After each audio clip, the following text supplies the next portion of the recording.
Mike Denton stood in the empty living room of apartment 412, nodding along as the property manager rattled off the usual spiel about utilities and parking.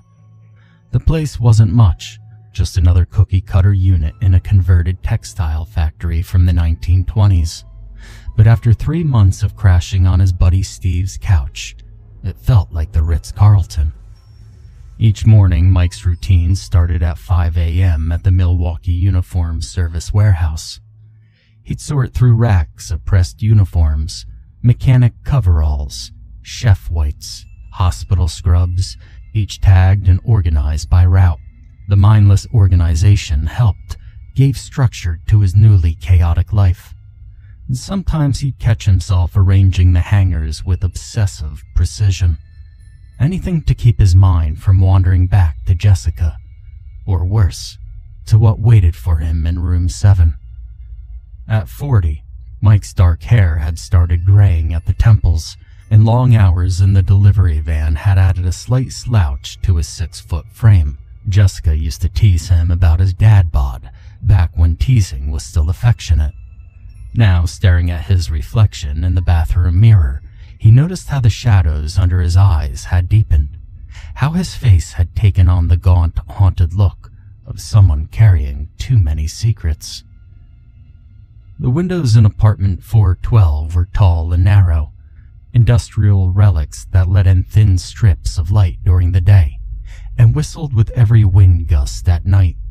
The floors had that particular slope old buildings get, as if the whole place was slowly sinking into its own history. In the kitchen, the linoleum was peeling at the corners, revealing layers of older flooring beneath, like archaeological strata, each layer telling its own stories of past tenants and their lives. The thing about divorce is how it questions your memories. Did Jessica ever really love him? Were the good times as good as he remembered? These doubts plagued Mike, growing stronger with each sleepless night, until he wasn't sure what was real anymore. And maybe that's why he didn't immediately run when the talking started. When you're already questioning your reality, what's one more impossibility? The heat's included. The manager, a heavy-set woman named Barbara, wheezed as she climbed the stairs. And the walls are thick. They're original brick. You won't hear the neighbors. Mike ran his hand along the exposed brick, feeling the rough texture beneath his fingertips. The apartment had that particular smell of fresh paint trying to cover decades of Milwaukee winters. 7 rooms in total. Living room, a kitchen, 2 bedrooms, a bathroom, a weird little study nook, and what Barbara called a bonus room. Basically a glorified closet with a window. Mike had always thought divorce would feel like a death, but he was wrong. Death had finality. This felt more like a haunting, memories that refused to fade, guilt that wouldn't quiet down. And maybe that's why he had chosen this place. Something in him recognized it was already haunted, and misery, as they say, loves company. "I'll take it," he said before she could launch into another speech about the building's history. That night, laying on his air mattress, the only furniture he'd managed to grab before Jessica changed the locks, Mike stared at the ceiling and tried to convince himself that this was temporary. At 40, he hadn't expected to start over. The divorce papers had blindsided him, served right after he finished his morning route for Milwaukee Uniform Service. 6 years of marriage ended in 12 pages of legal jargon and Jessica's elegant signature at the bottom. He rolled onto his side, watching headlights from passing cars paint strange shadows on the wall. The building creaked and settled around him, the sounds of age and winter. But there was something else too, a low murmur coming from room 7, the bonus room, like someone talking through cotton. The next morning, Mike Googled auditory hallucinations after divorce during his lunch break. The results mentioned stress, depression, lack of sleep, all the things his life had become a checklist for. but none of the medical websites mentioned how the hallucinations might speak of murder, a betrayal, of bodies hidden where no one would think to look. The days began to blur together in a haze of deliveries and sleepless nights, and Mike found himself watching the clock during his routes, dreading the moment he'd have to return to apartment 412. Even the familiar streets of Milwaukee seemed different now, as if the city itself was keeping secrets that he wasn't meant to know.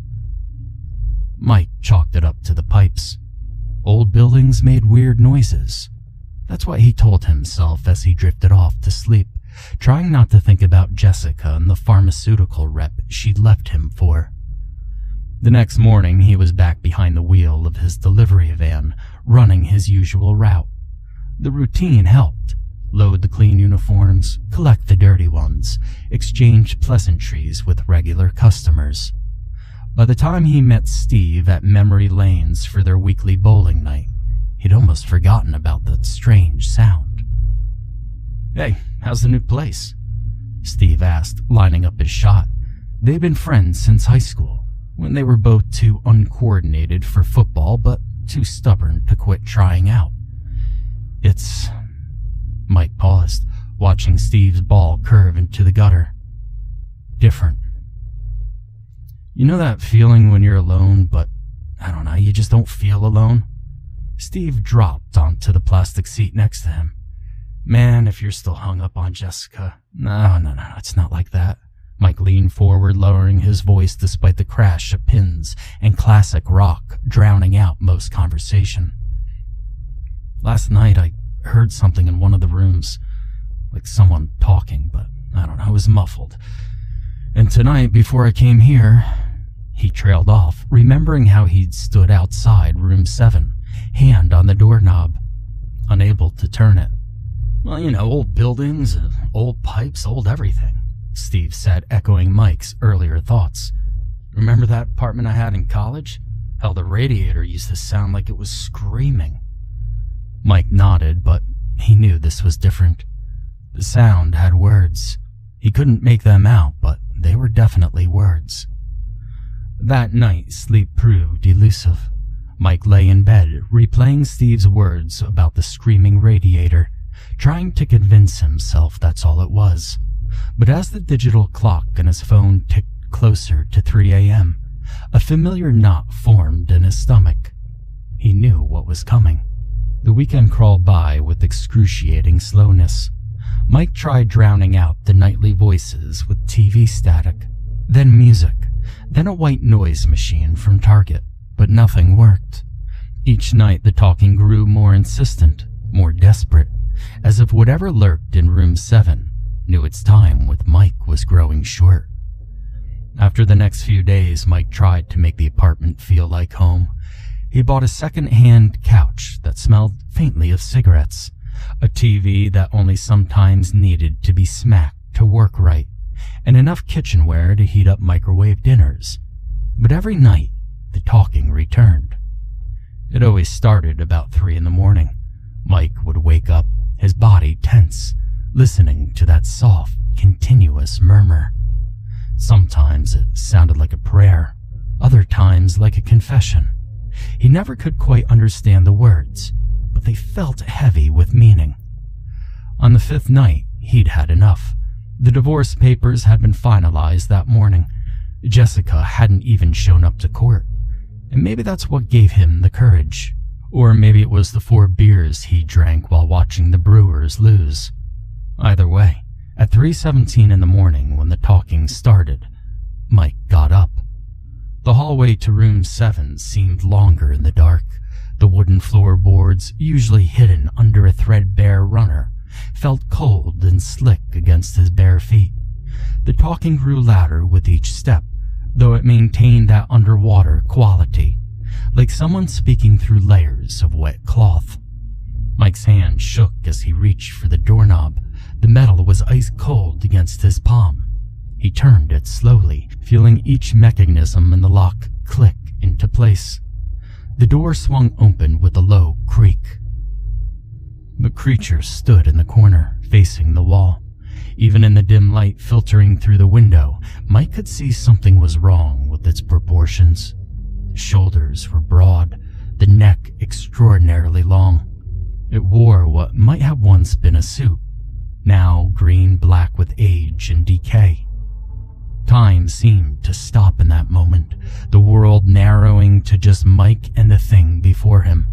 The air grew thick with the smell of wet earth and copper, like freshly turned soil in a butcher's shop. Later, he would remember how even the ambient sounds of the city had fallen away, leaving nothing but that terrible muffled voice. As Mike watched, frozen in the doorway, it turned. The movement was strange. Not a pivot at the waist, but a slow rotation of the entire body, like a mannequin on a display stand. But the talking never stopped. The face, Mike would later try to describe it to Steve, but words failed him.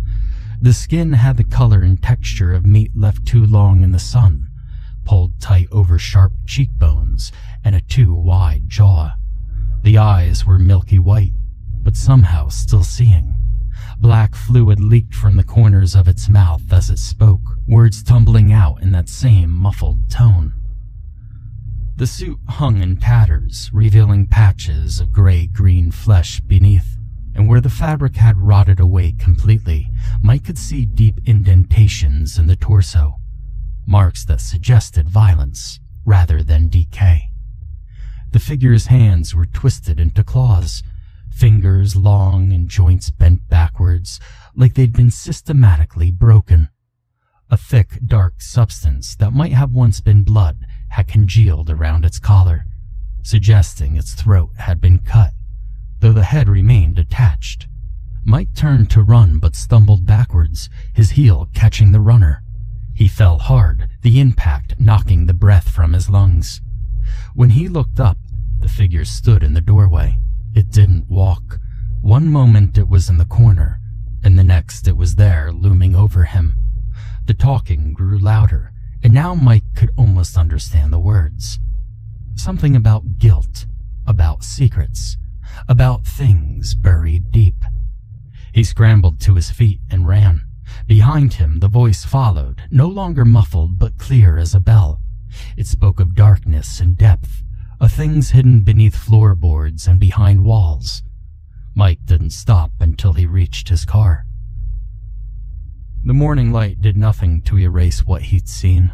If anything, the harsh reality of daylight made it even worse, stripping away any hope that it had been a dream or a drunk hallucination. As Mike sat in his delivery van, hands shaking on the steering wheel, he knew he had a choice to make. He spent the rest of the morning in a 24-hour diner, drinking coffee that tasted like burned rubber and trying to convince himself he'd imagined it all. But when he told Steve, hours later, his friend's usual skepticism faltered. "You know, Barbara mentioned something when I helped you move in," Steve said slowly. "About the building's history. I just thought it was all bullshit, which is why I didn't say anything, but it wasn't just a textile factory. During Prohibition, it was owned by one of the bootlegging families. They used it as a front, and sometimes people who caused problems would, disappear. I think she said they called it the Milwaukee Finishing Company," Steve continued, his voice dropping lower. "Not just because of the textiles. Word was if you crossed the wrong people, you'd get finished here. The cops found some bones in the wall during the renovation in '86, but the developer paid to keep it quiet. Barbara told me they never reached the deeper sections of the basement. Said the foundation was too unstable to risk digging further." Mike thought about the figure's suit, about the way its bones seemed off, like they'd been broken and reset. He thought about the black fluid dripping from its mouth, about the words that seemed to carry the weight of decades. He gave notice that very day, but Barbara just smiled sadly when he handed her the letter. "Room 7, she said. "Not a question. It always starts in room 7. Some people last longer than others, but Everyone leaves eventually, except for him. He's still trying to confess. Mike moved back to Steve's couch that night. In the following weeks, as he apartment hunted on the other side of town, he sometimes thought about the figure in room 7, about its endless confessions, its need to speak truths that had died with it nearly a century ago. Sometimes, late at night, he could still hear that voice, telling its story of violence and regret. And sometimes when he drove past his old building on his delivery route, he'd see movement in the window of room 7, a shadow turning slowly, eternally, speaking words that no living person was meant to understand. Jessica called, once, months later, to ask about some old tax documents. After he hung up, Mike realized he barely remembered what she looked like, but he could still describe every detail of that face in room 7, every broken bone, every leaking wound. Some things, he learned, leave deeper marks than failed marriages. The apartment at 412 stayed vacant for a long time. Barbara showed it to young couples and single professionals, all drawn by the exposed brick and the included utilities. But they always left quickly, driven out by the sound of talking from room 7, by the figure that stood in corners and spoke of ancient guilt. But Mike never learned what truths the figure needed to confess. Sometimes in his dreams he understood the words. They spoke of dark rooms and darker deeds, of concrete floors and quicklime, of secrets sealed behind brick walls. They spoke of a time when Milwaukee ran red with blood and bootleg whiskey, when some men disappeared into textile factories and never came out. Some say the talking gets louder every year, as if the weight of its secrets grow heavier with time. Others claim they've seen fresh black fluids seeping through the walls of room 7, marking the brick like tears of pitch. But everyone agrees on one thing. Whatever happened in the Milwaukee Finishing Company all those years ago left a stain that no amount of paint can cover, and a voice that will never stop trying to tell its story, even if there's no one left alive who wants to hear it. The figure still stands there, they say, turning slowly in its corner, speaking its endless confession to empty rooms. And sometimes late at night, when the wind blows cold off of Lake Michigan and the old factory creaks with memories, people passing by can hear a voice, like somebody talking through cotton, like someone trying to unburden a soul long past salvation. But no one stays to listen. Not anymore. Not since Mike Denton spent 5 nights in apartment 412 and learned that some memories are better left untold, some confessions better left unheard, and some rooms better left unopened. And yet it still talks, the figure in room 7, waiting for someone to hear its truth, to understand its guilt, and to share its burden. Waiting, turning, and speaking until the walls crumble and the secrets spill out, until the last brick falls and the final confession is made. But until then, the sound continues night after night, in that small room in apartment 412, where a figure that was once a man stands in its corner and speaks of things that Milwaukee has tried hard to forget.